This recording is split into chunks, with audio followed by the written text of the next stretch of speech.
नमस्कार दोस्तों, आप सभी का हमारे YouTube चैनल पर स्वागत है।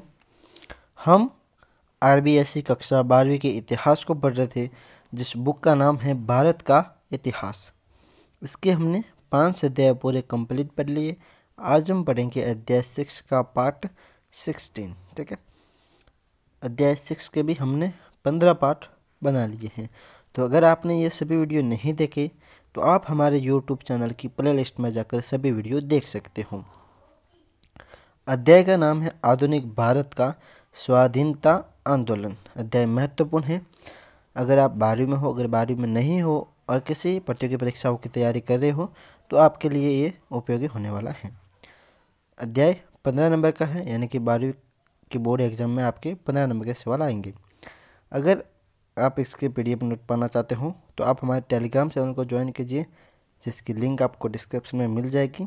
अगर लिंक काम नहीं करती तो आप हमारे YouTube चैनल का नाम सर्च करके भी हमारे टेलीग्राम चैनल को ज्वाइन कर सकते हो, और ग्रुप को भी ज़रूर ज्वाइन करें, वहाँ आप हमसे डायरेक्ट सीधे बात कर सकते हैं। तो चलिए शुरू करते हैं। आज हम पढ़ेंगे आज़ाद हिंद फौज।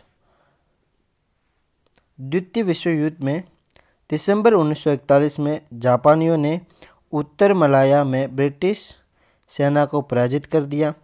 इसके बाद मलाया के कैप्टन मोहन सिंह के मन में आज़ाद हिंद फौज के गठन का विचार आया। ब्रिटिश भारतीय सेना के कैप्टन मोहन सिंह ने भारतीय सैनिकों के साथ जापानी फौज के समक्ष आत्मसमर्पण कर दिया। फरवरी 1942 को सिंगापुर के पतन के बाद 40,000 भारतीय युद्ध बंदियों को जापानी मेजर फुजीहारा ने कैप्टन मोहन सिंह को सौंप दिया। फिर 23 जून 1942 को बैंकॉक में रासबिहारी बोस की अध्यक्षता में भारतीय स्वतंत्रता लीग की स्थापना की गई। बैंकॉक सम्मेलन में यह निश्चय किया गया कि भारतीय सैनिकों एवं पूर्व एशिया के भारतीय नागरिकों को लेकर भारतीय राष्ट्रीय सेना बनाई जाए। 1 दिसंबर 1942 को भारतीय युद्ध बंदियों को लेकर आज़ाद हिंद फौज की स्थापना की गई।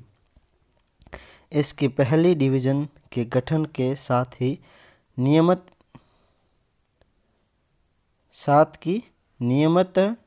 इसकी स्थापना 1 दिसंबर 1942 को की गई।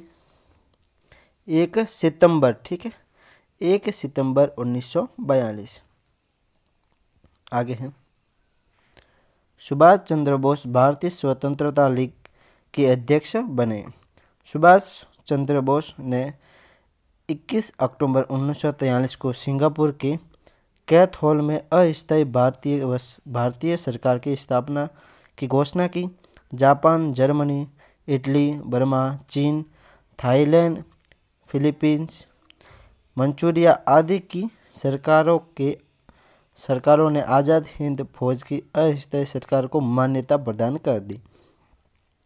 सुभाष चंद्र बोस ने जापान के सेनाध्यक्ष को इस बात के लिए सहमत कर लिया कि भारत बर्मा सीमा पर आज़ाद हिंद फौज भी जापानी सेना के साथ अंग्रेजी सेना के विरुद्ध युद्ध करेगी। सुभाष चंद्र बोस ने आज़ाद हिंद फौज के सैनिकों के समक्ष दिल्ली चलो का नारा दिया। उन्होंने अपने भाषण में कहा, तुम मुझे खून दो, मैं तुम्हें आज़ादी दूंगा। सुभाष चंद्र बोस ने महात्मा गांधी के लिए राष्ट्रपिता शब्द का प्रयोग किया। ठीक है, महात्मा गांधी राष्ट्रपिता हैं और राष्ट्रपिता शब्द का प्रयोग किसने किया? तो सुभाष चंद्र बोस ने। ठीक है, सुभाष चंद्र बोस ने ही सबसे पहले महात्मा गांधी को राष्ट्रपिता कहा। इन्होंने रेडियो पर गांधी जी को संबोधित करते हुए कहा, भारत की स्वाधीनता का आखिरी युद्ध प्रारंभ हो चुका है। आज़ाद हिंद फौज का मुख्यालय रंगून एवं सिंगापुर में बनाया गया।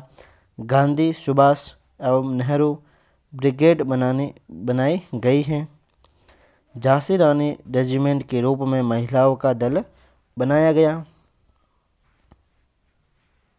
अंडमान एवं निकोबार टापुओं को अधिकार में लेकर आज़ाद हिंद की अस्थायी सरकार ने अंडमान का नाम शहीद द्वीप एवं निकोबार का नाम स्वराज द्वीप रखा।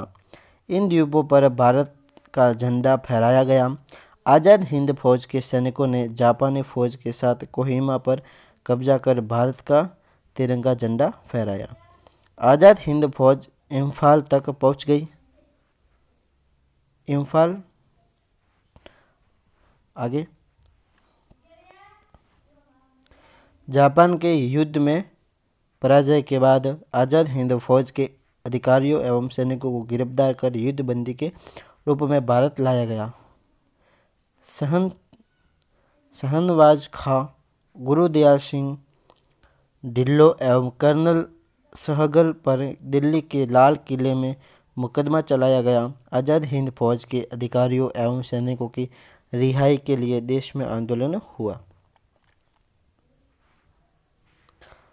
भूलाभाई देसाई, तेज बहादुर सप्रू, कैलाशनाथ काटजू, आसफ अली, जवाहरलाल नेहरू आदि ने बचाव पक्ष के वकील के रूप में न्यायालय में इन अधिकारियों की मुकदमों की पैरवी की।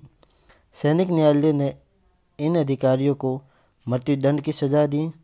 पूरे देश में इस निर्णय के विरुद्ध जन आंदोलन हो गया। भारतीय जनता को तीखी प्रतिक्रिया को देखते हुए तत्कालीन वायसराय लॉर्ड देवल ने अपने विशेषाधिकार का प्रयोग करते हुए उनकी सजा माफ कर दी।